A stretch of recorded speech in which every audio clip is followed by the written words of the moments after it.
Hello बच्चों, आज मैं बात कर रहा हूँ some important electric circuit. Start करते हैं क्वेश्चन से। Find electric current in each resistance. आपको ये रेजिस्टेंस दिया हुआ है और आपको क्या करना है, इलेक्ट्रिक करंट कैलकुलेट करना है। तो इसके लिए मैंने एक फार्मूला भी बताया था आपको, जिसको बोला था कि डिवीजन रूल। उससे भी बना सकते हैं, फार्मूला याद करके भी बना सकते हैं, और इस तरह से भी क्वेश्चन को आप सोल्व कर सकते हैं। कैसे? पहली बात की जो 4 ओम है और 2 ओम है ना, तो 4 ohm and 2 ohm are in parallel है ना बच्चों। इसमें है पैरेलल में है। जो पैरेलल में होता है तो आप कैसे लिखते हैं, 1/RP इजिकल टू 1/4 प्लस 1/2 इसको लिखते हैं। तो ऊपर लिखिएगा 6 और नीचे में लिखिएगा 8 है ना। तो RP इजिकल टू जो आएगी वो क्या आएगी, 8/6 यानी 4/3 ओम ऐसे आ जाएगा। तो करंट सप्लाई निकालेंगे तो V इजिकल टू I और RP है ना। तो I is equal to V divided बटे RP है ना। तो I इजिकल टू V का वैल्यू है, V का वैल्यू है 20 वोल्ट। तो आप यहाँ लिखेंगे 20 RP, और RP है 4/3। तो इसको कैंसिल करेंगे तो कितना होगा 5। ओके, इसको ऊपर भेजेंगे तो ये हो गया 15 एम्पियर। एक तो करंट सप्लाई हो गई, I करंट सप्लाई हो गई। अब करना क्या है कि मेन जो करंट आ गया तो आप डिवीजन रूल भी लगा सकते हैं, नहीं तो डायरेक्ट लिख सकते हैं यहाँ पर कि 20 इजिकल टू 4 इंटू क्या लिखेंगे बच्चों, I1 है ना। तो I1 इक्वल टू कितना हो गया, 5 एम्पियर। अब इसको क्या करेंगे, इसको इससे, ये भी पैरेलल में है तो इसमें भी आ गया कितना, 20 2 I2 इक्वल टू कितना आ गया, 10 एम्पियर। अब I कितना आया, 15 एम्पियर। I1 कितना आया, 5 एम्पियर। और I2 कितना आया, 10 एम्पियर। दोनों को जोड़ेंगे तो कितना आएगा, 15 एम्पियर। सही है। रेजिस्टेंस इसकी कितनी है, 4, और इसकी कितनी है, 2। तो इसमें अगर करंट आता है मान लीजिए कि 2 एम्पियर तो इसमें आएगा 1 एम्पियर। अगर इसमें आता है 5 एम्पियर तो इसमें आएगा कितना, 10 एम्पियर। क्योंकि जितने ज़्यादा रेजिस्टेंस होगी उसमें करंट इलेक्ट्रिसिटी क्या होगी, उतना ही कम होगी। ये आपको समझ में आया नहीं आया? ओके, क्लियर है। Find RAB। हमको क्या कैलकुलेट करना है, RAB।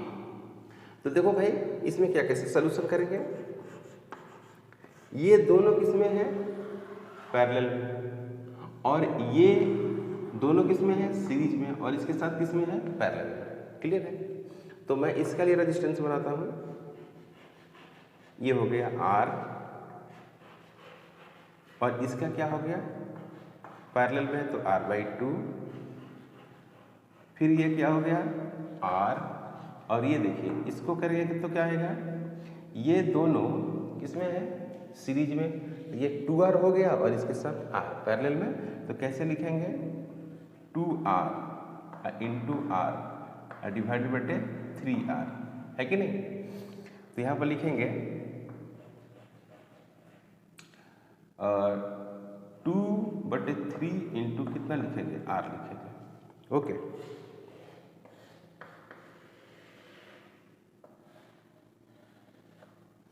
माइनस है, प्लस है, और क्या है, भी है। ऐसे है ना, ऐसे होगा, ऐसे। इस तरह से क्या होगा, करंट का फ्लो होगा। क्लियर। ओके, अब क्या है, ये सब सीरीज में है तो all are in series, all are in series, all are in series. तो सीरीज में है तो कैसे लिखेंगे, RS, मतलब कि RS का मतलब क्या हुआ, RAB। तो ये हो गया R, ये कितना होगा बच्चों, R/2 प्लस R और प्लस 2r बटे कितना 3, तो r और r कितना हो जाएगा 2r प्लस r बटे कितना होगा 2 और प्लस 2r बटे कितना होगा 3। अब इसको सोल्व कर दीजिए, आंसर इसी को सोल्व करेंगे तो आपका आंसर आएगा। अब बात मैं करता हूँ थोड़ा सा अलग टाइप का क्वेश्चन, है ना, जो प्लेन वायर कंसेप्ट से क्वेश्चन बनता हो, यानी पोटेंशियल हर जगह क्या रहेगा सेम रहेगा। प्लेन वायर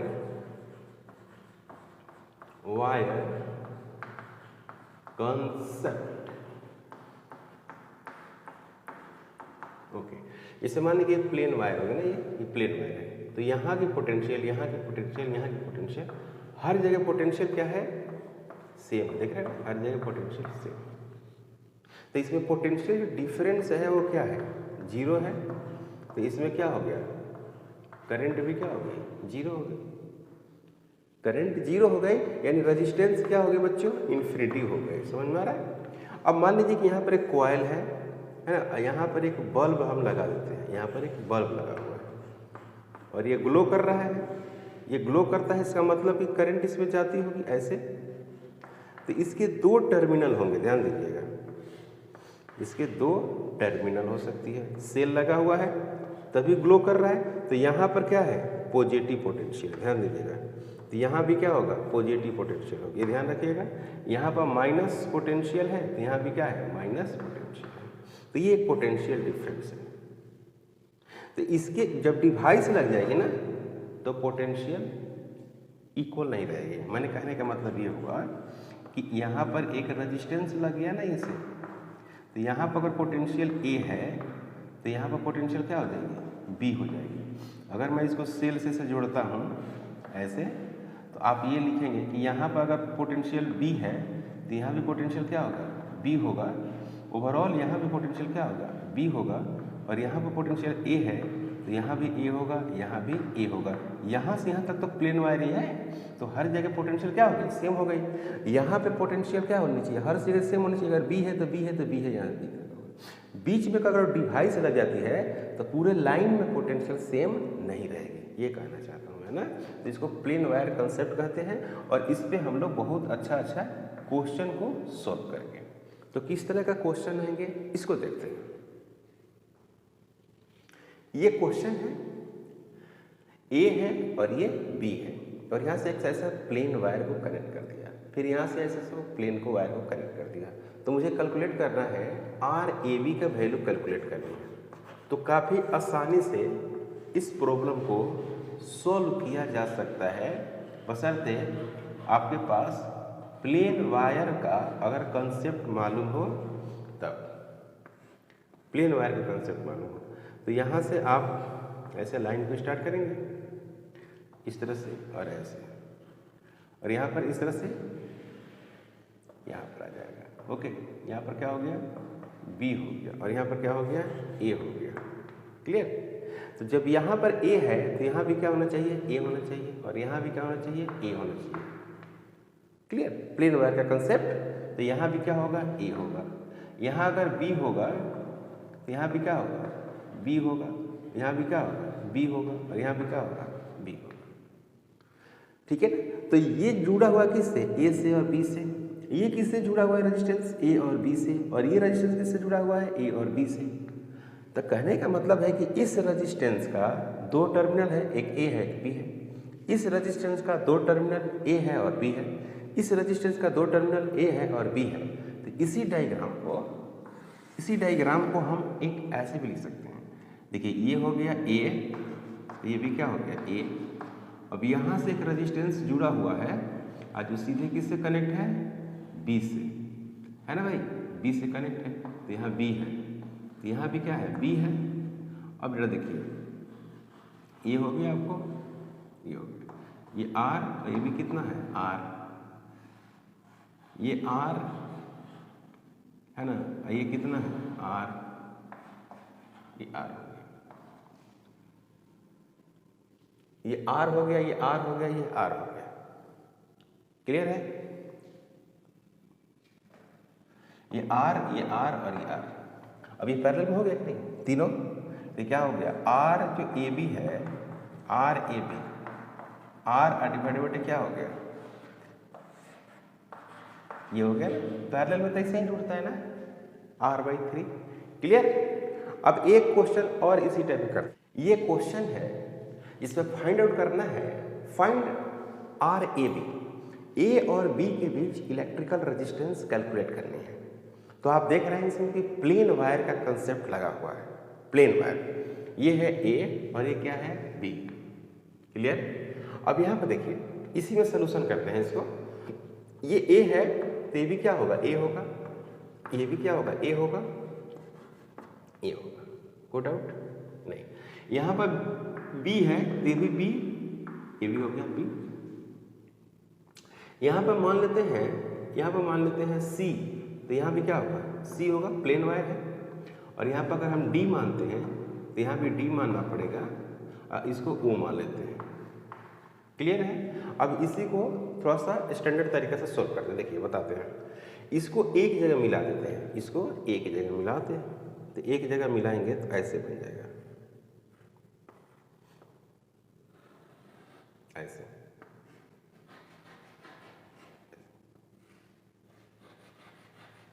ये एक जगह मिल गया, इसका नाम ए है, ये ए, ये हो गया क्या, आर हो गया, ये क्या हो गया, आर हो गया। ओके। और यहाँ पर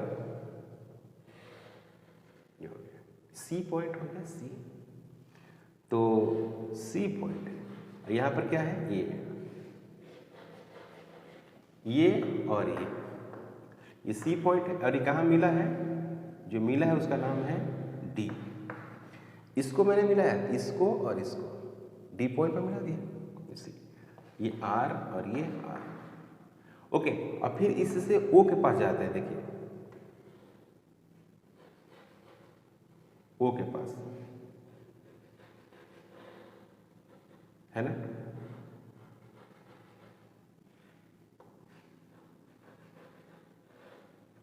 ये हो गया ओ, ये भी आर, ये भी क्या है आर, ये भी आर है और ये भी आर है। और फिर देखिए इन दोनों को मिलाते हैं,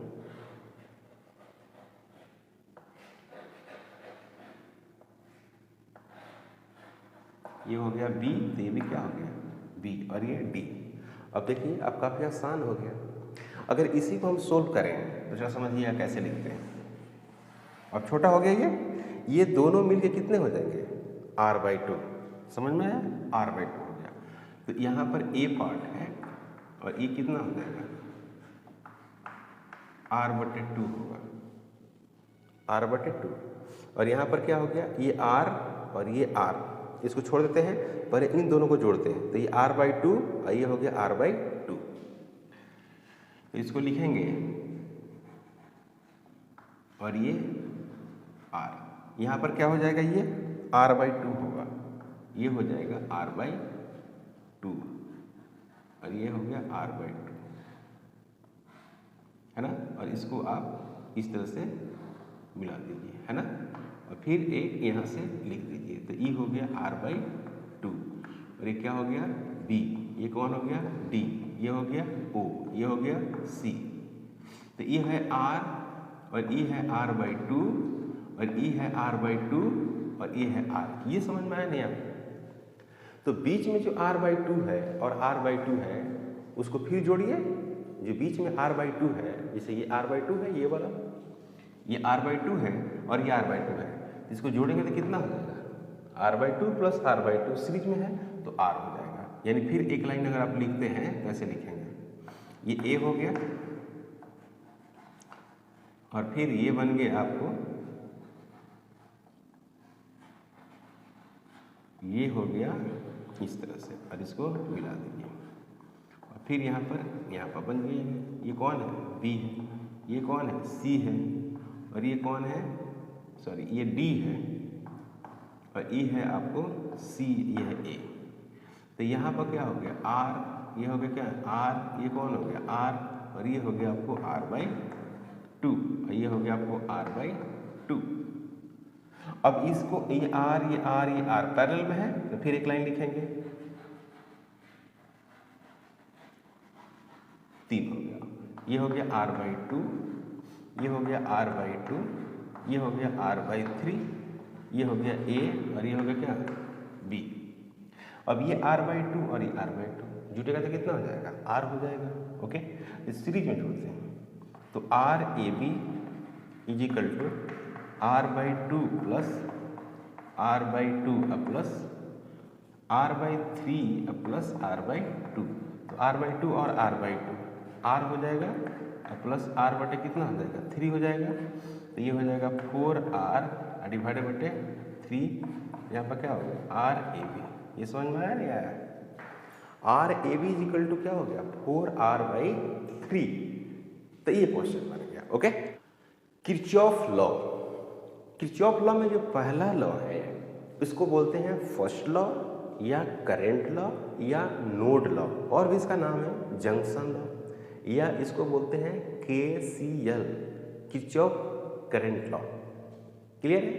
ये जो लॉ है ये कहता है कि at any node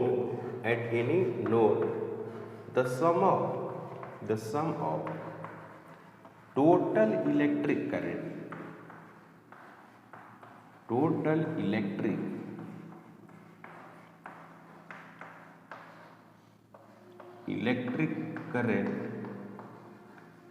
is equal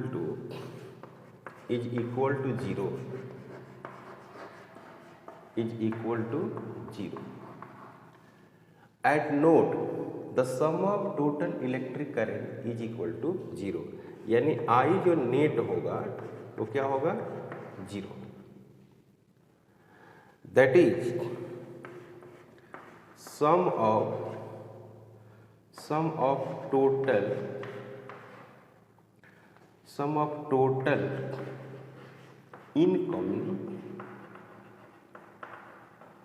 incoming current is equal to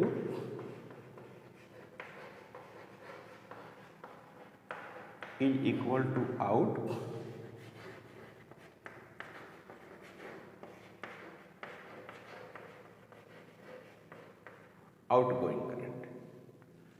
clear? अब यहाँ पर देखिए, जैसा मान लीजिए कि इस तरह से आपको एक ऐसे बना हुआ है, ऐसे बना हुआ है, ये है R3, ये है R2 और ये है R1। इस तरह से करंट जा रही है I3, इधर से करंट आ रही है I1, इधर से करंट आ रहा है I2, और ये हो गया आपको नोड माने कि ए। तो ए क्या है, एक नोड है। तो इसी नोड पर जो नेट करंट का सम होगा वो क्या होगा 0 होगा इस नोड पे। नोड का मतलब होता है जहाँ पे दो से ज़्यादा कनेक्शन हो। तो देखिए 3 वायर का यहाँ पर ज्वाइंट है, तो इधर से करंट एक I1 आ रही है, इधर से I2 और यहाँ पर मिल रही है, उसके बाद मिलने के बाद इधर चली जा रही है। तो नेट करंट का सम 0 का मतलब हुआ कि जो करंट आ रही है उसको हमने पॉजिटिव दिया है ना, और जो जा रही है ये भी आ रही है यहाँ पर, तो ये हो गया क्या I2, और ये जा रही है तो इसको क्या लिखेंगे -I3 इज इक्वल टू 0। जो करंट यहाँ पे आ रही है वो हो गई I1, फिर यहाँ से जो आ रही है उसका नाम है I2, और जो जा रही है उसको नाम होता है I3।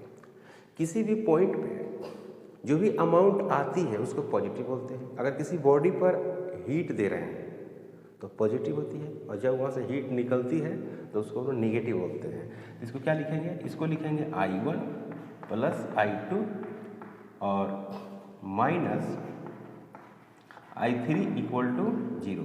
तो यहाँ पर क्या लिखेंगे, यहाँ पर लिखेंगे I1 और प्लस क्या लिखेंगे I2 इज इक्वल टू क्या लिखेंगे I3।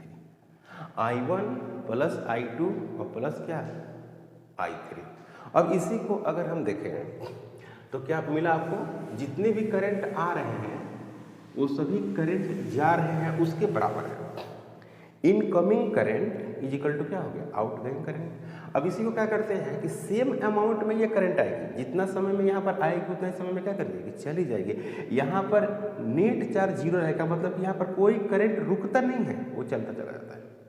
इसका क्या मतलब हुआ, इसका मतलब ये हुआ कि जैसे Q1 लिख सकते हैं, Q1 बटे T प्लस Q2 बटे T is equal to Q3/T, है ना। जितना समय में आया है उतना ही समय में क्या कर गया, चला गया। तो Q1 + Q2 is equal to क्या हो गया, Q3 हो गया, है कि नहीं। इसको सोल्व करेंगे तो क्या मिलेगा, Q1 + Q2 is equal to Q3/T डिवाइडेड/T, कट जाएगा तो ऐसा मिलेगा। तो ये इसका क्या होगा, Q initial is equal to क्या हो गया, Q फाइनल। इसको बोलेंगे क्या, कंजर्वेशन ऑफ चार्ज,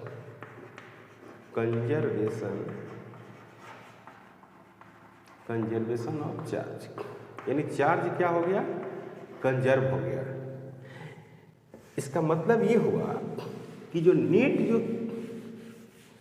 नेट जो करंट है वो नोड पे 0 है। ओके, तो सो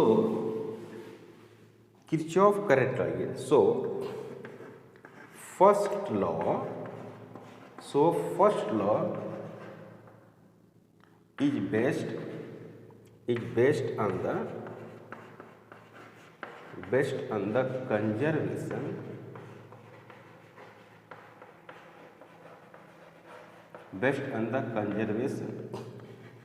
of electric charge.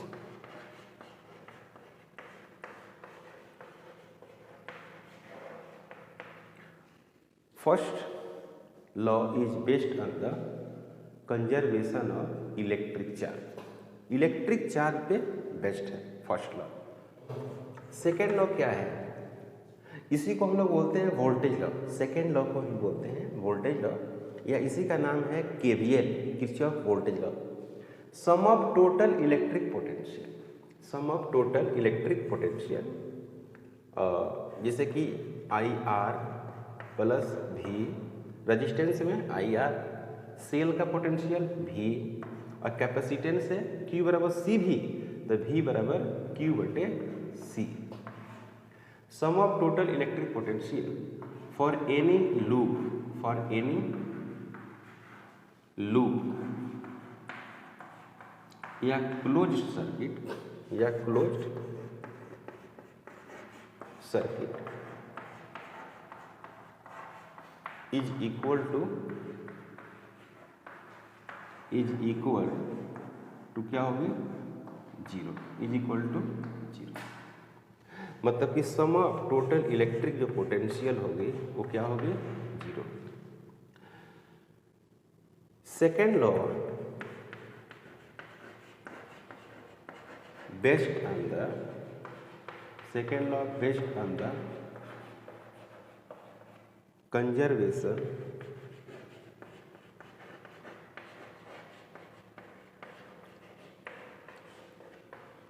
conservation of energy. First law is based on conservation of energy, ये इंपॉर्टेंट है। फर्स्ट लॉ जो है वो कंजर्वेशन ऑफ चार्ज पे बेस्ड है, और जो सेकेंड लॉ है वो कंजर्वेशन ऑफ एनर्जी पे बेस्ड है, काफ़ी इंपॉर्टेंट है। अब देखिए ये हो गया आपको एक सर्किट, जैसे R है ना, इसमें ये भी हो सकता है, कैपेसिटेंस भी लगा हुआ हो सकता है, इधर सेल लगा हुआ है। ओके, ऐसे तो ये हो गया आपको V, इस पे कैपेसिटेंस कितना है, C। इस तरह से अपना करंट फ्लो कर रही है ना। तो जो नेट इसमें पोटेंशियल होगा वो 0 होगा। जैसे मान लीजिए इसका हो गया V, इसका हो गया क्या, Q/C। ओके, इसका हो गया क्या, IR हो गया। इसमें अगर हम देखें तो V प्लस, क्योंकि V नेट को क्या करना है, 0 करना है, तो V + Q/C + IR = 0। अब किसकी पोटेंशियल पॉजिटिव होगी, किसकी पोटेंशियल नेगेटिव होगी, ये हम लोग बात करते हैं साइन कन्वेंशन से। नेक्स्ट क्लास में हम लोग पढ़ेंगे साइन ऑफ पोटेंशियल। अगर आप हमारे चैनल पर नए हैं प्लीज़ सब्सक्राइब करें, शेयर करें। Thank you.